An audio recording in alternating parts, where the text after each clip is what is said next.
Okay, so your case should come packaged like this, and the way to get this donut hole in here is to slide back the top. You'll see like a little Lego block inside.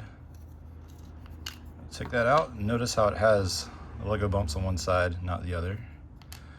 So the key to getting this in here is USB-C facing up, and you can't put it straight in, you have to slide it in at an angle because it's missing the walls in some parts, so you can get it in there and you'll see there's walls here. So get in there, go to angle, should get pushed up against it, should click down like that.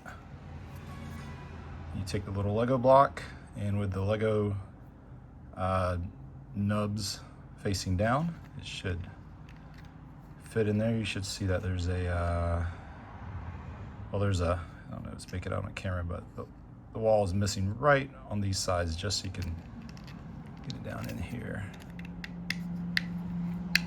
And it should snap in flat.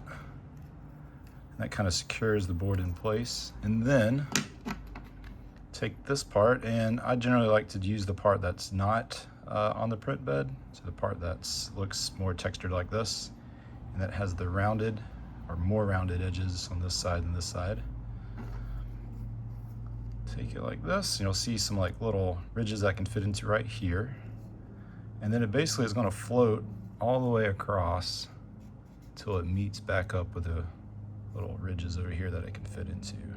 And those are missing here just so you can get the board in there and push it up, and that's it.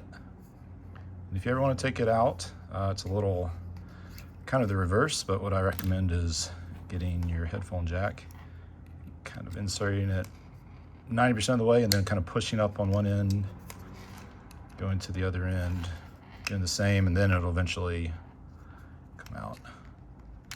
That comes out, and then at this point you can probably get the jack underneath the PCB, and there you go. No reason to ever take it out once you get it in there, but if you ever needed to, that's how it's done.